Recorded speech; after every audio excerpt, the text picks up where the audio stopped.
Today I want to talk about a scale that I came up with. I don't know if anyone's ever come up with it before and used it. Seems like every note combination almost that can be done has already been done. And anyway, I didn't come up with these numbers out of nowhere. I came to them while thinking about Ptolemy's soft diatonic scale, which balances 5 and 7 limit intervals. I call it 5 and 7 limit just intonation because it really feels like a nice balance between these two.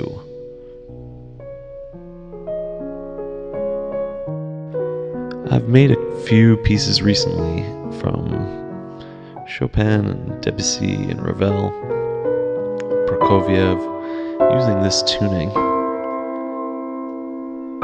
trying usually to hide the septimal dissonances within the 5 limit consonances. And I've also experimented a bit with composing my own music with this tuning.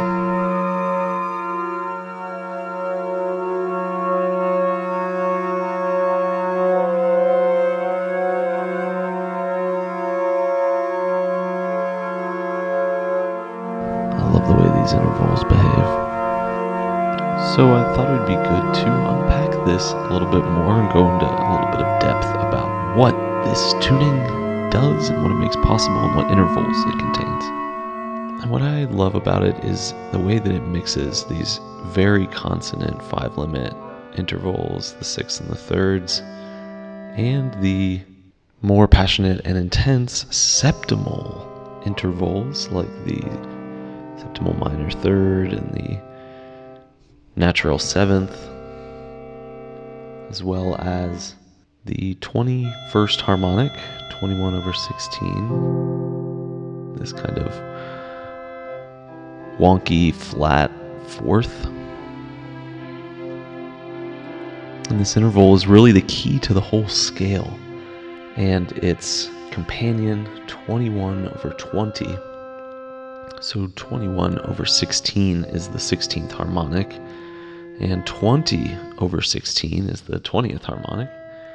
So between the 20th and the 21st harmonic, we get an interval of 21/20. And we can use the math to think about this more musically because 21 is formed out of 7 times 3, and 3 is related to the 5th. And so 7 times 3 is going to give us a 5th above the 7th partial. Now, 20 is formed by 5 times 4. And therefore we can think about 7 and 5 in relation to 3 as well. And that will give us a 7/5 tritone. And then we go down by 4/3. And that will give us the 21/20 semitone. So that's the idea I got from Ptolemy to try to fit together the just 5th harmonic 5 limit intervals with the 7.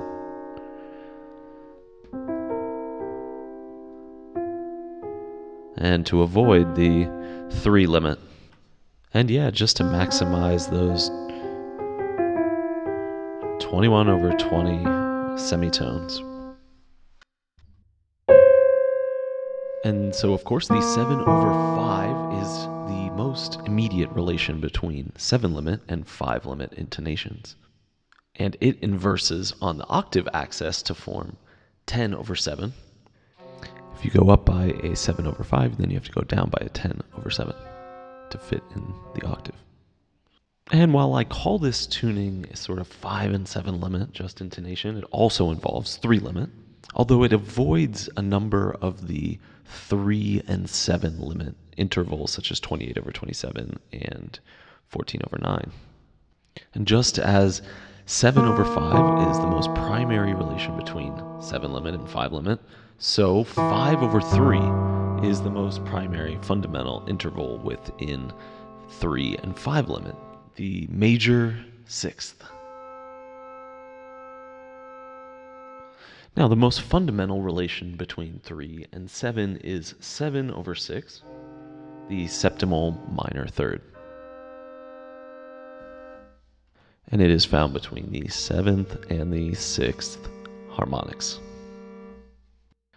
The next most important interval in this scale is the semitone of 15 over 14. And again, we can see here 5 and 7. 15 is 3 times 5, and 14 is 2 times 7. And now we have 3 of these semitones, and they can be found here, forming 2 perfect minor third triads, which are offset by this little semitone, this 15 over 14. Okay, it's not actually little, it's 119 cents. So 19 cents bigger than equal temperament. And layering these 2 chords is absolutely delightful. And it even mixes the minor of the septimal and the 5.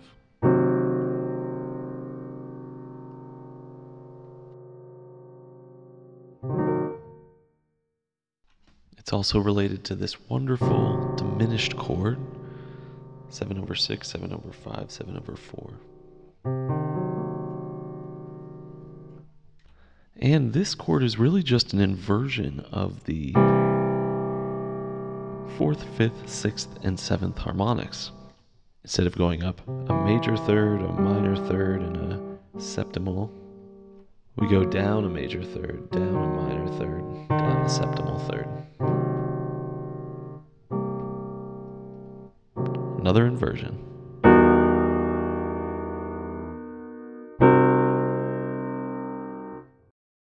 And of course, we also have the semitone of regular 5-limit just intonation, 16 over 15, built off the 15th harmonic. Now, when we look at all these semitones and see how they stack up with the number of 5-limit and the number of 7-limit ones, so let's count them up and see what they are. Well, we have 21 over 20, which is somewhere between, and there are 5 of these in the 12-tone scale. And next we have 200 over 189, which is, again, somewhere in between. We have another 21 over 20, and we have 15 over 14, which is somewhere in the middle. We have another 21 over 20. We have 16 over 15, which is on the side of 5-limit. We have 15 to 14 again, 21, 200, 21, 15, and 16. So there's no 7-limit alone semitone. Now, of course, we do have some 7-limit intervals, 7 over 6,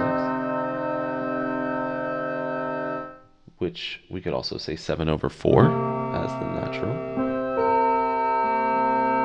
7 harmonic. And over here we have 15 over 8 and 5 over 4, 10 over 9,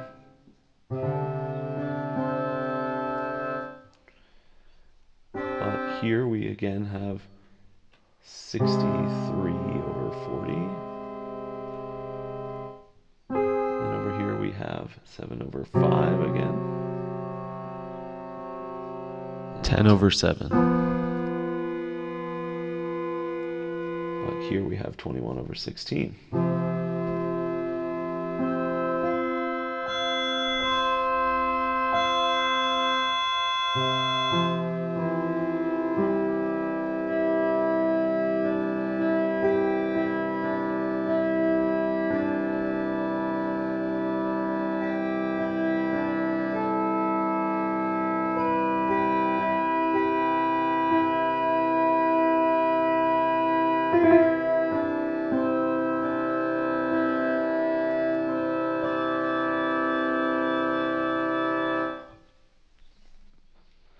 So as far as this list goes, it is pretty balanced, and if anything, there is a slight favoring of 5-limit intervals, especially due to the fact that the most prevalent intervals are those that share 5 and 7-limit intervals.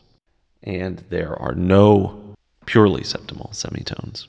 To know every note that this scale contains, you have to move them each down by starting at consecutively each interval as the starting point and seeing what intervals come out of it. And here's the complete chart of all the intervals, which I've pulled from Sevish's scale workshop. And so here we're seeing things like 25/21, 28/25, 27/20, 75/56.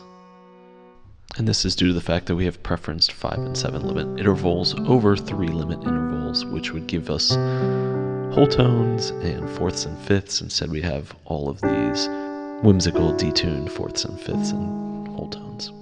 And some bigger, maybe perhaps uglier numbers, 800/567, 567/400, which are obviously inversions of one another, like 7/5 and 10/7. Every tritone other than equal temperament has a different value when inverted on the axis of the octave. But we can see that these two intervals are only 10 cents apart. So it's basically not different than equal temperament. And the other thing we're seeing a lot of here is 5-limit sixths and sevenths. 8/5, 9/5. We do see the septimal major sixth of 12/7, which means we also get one 14/9. And we also see that there are two 8/7 intervals there between the 21/16 and the fifth of 3/2, as we also find between the natural 7 and the octave. And again, that's because the 8/7 is an inversion of the 7/4. All right, let's just look at all the inversions. So 21/20 inverts to 40/21. 15/14 inverts to 28/15. 16/15 inverts to 15/8. 10/9 inverts to 9/5. 9/8 inverts to 16/9. 8/7 inverts to 7/4. 7/6 inverts to 12/7. 6/5 to 5/3. 5/4 to 8/5. 4/3 to 3/2. Take a look at the pattern here. Notice what's going on. We're reversing the order of the numbers, which musically can be thought of as going down instead of up. Harry Partch's O-tonal and U-tonal series. And we're also doubling or halving, and that creates the octaves, the geometric series. And so all of these intervals below the fifth subtly involve those intervals above them, represented by the intervals on the bottom half of this chart. So these larger intervals are implied in the smaller because the overtone of the octave is clearly heard, or is at least suggested in every tone. See if you can hear in. I think it's pretty clear. And this takes us into the most profound problem of phenomenology of music, how the same mathematically measurable sounds can have different qualities when perceived in different tonal perspectives. All these intervals that we've looked at exist in the harmonic series, and when we hear them in that context, they tend to be perceived as a single block of sound. They meld together. When taken out of this context, they have a completely different quality to them, either when we isolate them or when we place them in different relations to other intervals or place them at a different interval to the tonal center. Tonality is one of those things that just doesn't go away, and this has to do with the fact that it is part of the way our consciousness operates while listening to music. We tend to tune into a certain pattern. We tend to perceive sounds from tonal perspectives. And so this tuning allows you to modulate the tonal center while keeping some of the tonal characteristics of this tuning consistent through those modulations. Well, anyway, that's all I've got for you today. If you made it this far, you get the Septimal Sauce Slinger of the Semester Award. But in order to receive your prize, you need to write some music in this tuning. Thank you. And see you next time, folks.